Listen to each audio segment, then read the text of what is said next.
Washougal Police Department, as well as Washougal School District, and a couple other residents and business owners along the East Street corridor, 6th to 32nd Street. And all were in favor of construction zone reducing the speed. In order to do that, at this point, in accordance with municipal code, that authority lies with council. This would be the ability to delegate that authority to the Public Works Director to do so. Thank you. Comments, questions from council? Mr. Mayor, I move that we set a public hearing for 7 p.m. on January 3rd, inviting public comment regarding Chapter 10.17, roadway construction zone ordinance language. Second. I have some. Yes. One of the things I didn't see in the language on this, and I was hoping maybe we could get some clarification. I know this is going to go through a public hearing and it'll come back to us and so forth, but it's ambiguous in regards to once we establish a construction zone, does that speed limit stay enforced even when there's no one working? And that's always been something that's kind of always been a question in my head as far as like when I drive, I-5 and I'm going through it, 9 o'clock at night and there's construction cones out but no one working, am I still held accountable to slow my speed? And if so, why? And if so, maybe that's the other, maybe we need to put somewhere in there into this language about when workers are present. That's when this needs to be enforced. Because I think to do it otherwise, you could have people going through at midnight, and then, we can say it's the police officer's discretion, but, getting dinged for, twice the amount, and there's no one working, just doesn't make a lot of sense. So. We can take a look at that. Hadn't occurred to me. It's sometimes you don't know if there's people working though. That's the other problem. Is there maybe one or two people working up the way, and you think there's no one there. Right. But we can take a look at that and maybe put in some. Even if it was time frames, we know that they're not going to be working after 8 o'clock at night. You don't know that though, because. But I'm saying if we did know that, that's an option that we could put in. Okay. Well, we'll take a look at that. Okay. Mr. Mayor, to clarify a little bit, I think if we could shape that in a way that the fines would be doubled if the person was caught while there was construction going on, but the fines would be just normal fines if they exceeded the speed limit. The speed limit wouldn't change whether there were construction or not. I think that might be prudent. The speed limit's a speed limit. But as far as the penalty involved, if there's additional jeopardy to the workers, that's when the fines will be doubled. Yeah. I think that would be appropriate. Yeah, I think in some areas, though, we want to affect the speed limit as well. I know there's areas on East Street now where we've choked them down enough that even moving through at 25, 30 miles an hour, you're really not able to do it among the cones as it is on some of those mornings. Yeah, there's pedestrian and vehicle concerns, and then there's fixed object. So if you've got cones out there or staged equipment, excavators, track hoes, dump trucks that are within the right-of-way but coned off, would be considered a permanent construction zone, which would be a 24-hour. A temporary would be where they mobilize off at the end of the day and signs are removed and they're outside of the right-of-way. So we can do further research on that and get back to you. Yeah, I don't know. It's just always been a big issue with me. Your point's taken. We certainly want it, if we're going to put it in place, we certainly want it to be fair. Yeah. At the same time, still making sure that we're safe out there. Paul? If I can pile on a little bit, I understand that when you've pinched the lanes down with cones and things like that, it makes sense to keep the speed limit low. But I remember a project when I lived over there on 185th Street over on the Beaverton-Hillsborough line. Construction was complete. There were no cones. The only evidence of construction there was the Signage.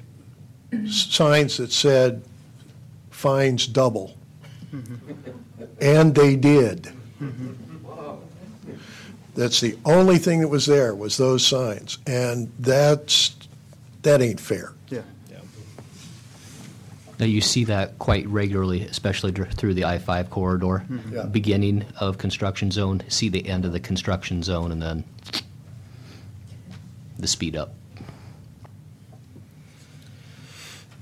So Trevor, you'll be, maybe talk with the chief and talk with Don about trying to play with something in there that, We can work on that. okay. Other comments, discussion from council? Okay, I've got a motion and a second to set a public hearing for 7 PM on January 3rd, 2011, inviting public comment regarding Chapter 1017, roadway construction zone ordinance language. All in favor? Aye. Opposed? Motion carries. Next item of business, Agenda Bill 181-10, public hearing for the continuation of the public hearing for the 2011 budget and 2011 budget ordinance adoption. David, Jennifer, who's going to take this one first?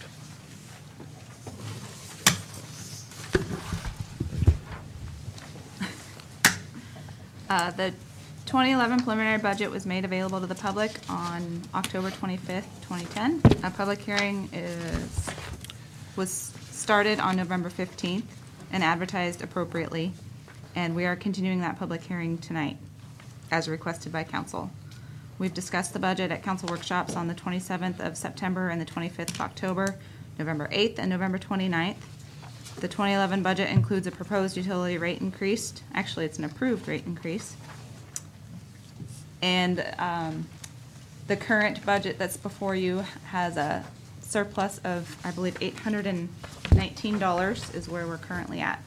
Other than that, there have been no other major changes since you've last seen it. I closed it before reading. Steve?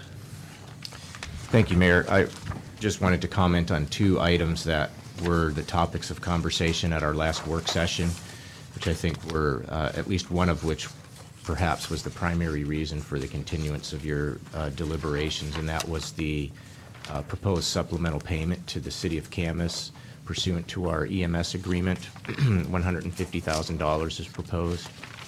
I believe you've seen responses from Mayor Dennis that summarize where they're at in terms of working with us moving into the future to review the EMS system with all of the partners and to assertively get after that this next year, as well as their commitment to continuing to provide service.